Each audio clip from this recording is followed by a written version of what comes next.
The Joe Rogan Experience.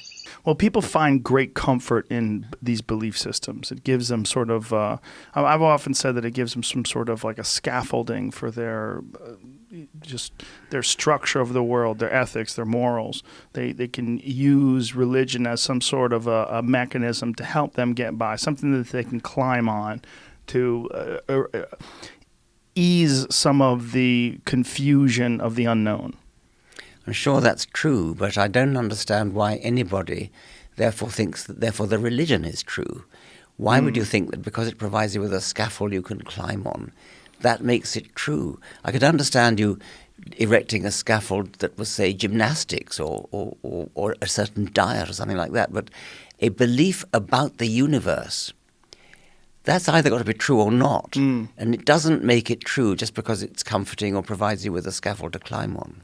Well, it's almost like it's a spiritual system, like a placebo effect, like a spiritual placebo effect. And by believing that this is true, it gives you this comfort and allows you to condense your thoughts into a better path. The placebo effect, of course, is very real, and doctors know about it. But did you know that the placebo effect works even if the patient is told it's a placebo? Yes. I mean, that I don't get. I mean, incredible. That's incredible, isn't it? Yeah, it's very strange. Well, it's sometimes people doing things and knowing that they're doing things gives them this sort of feeling of momentum, of accomplishment, of progress. And I think so many people are just so adrift and don't have focus that even just telling them, hey, you're gonna be a part of this program, to treat X, Y disease, whatever it is, and here's this thing, like just focusing on it. Well, I think the main reason why so many people believe in homeopathy, which not only doesn't work but cannot work, is the placebo effect. That it's partly they're going to get better anyway, of course, but it's also the placebo effect. The homeopathic, I won't say doctor, homeopathic practitioner gives them a nonsensical piece of medicine. And they believe it's going to work, and so it does. And so the placebo effect is important. The CFI, Centre for Inquiry, has actually got a lawsuit going on at the moment against pharmaceutical shops selling homeopathic remedies alongside genuine ones. We can't stop them actually selling homeopathic remedies. What we can try and do is stop them putting them on the same shelf as though there's no difference between them. But my colleague Nick Humphrey, who's a psychologist, a very insightful one, thinks you could actually even justify homeopathy on the grounds that homeopathic practitioners are allowed to prescribe placebos. They call them homeopathic, but they are placebos, whereas real doctors are not allowed to prescribe. They used to.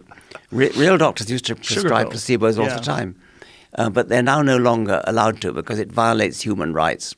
But homeopaths are allowed to, bizarrely, because they don't call them placebos. If they did, they wouldn't be allowed to.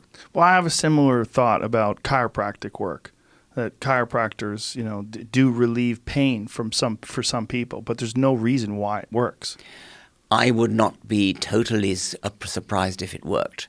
I haven't looked into it enough. I would absolutely be surprised if homeopathy works. It cannot work because there's no active ingredient. I can't wait to tell you the story of chiropractic medicine then. It was created by a guy who is a magnetic healer who was murdered by his own son.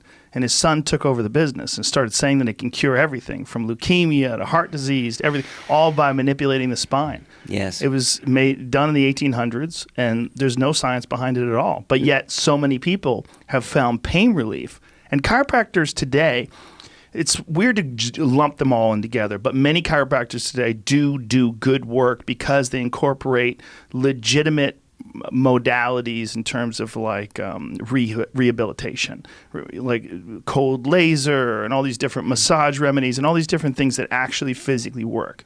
I know a woman who is a horse chiropractor. She does chiropractic on horses.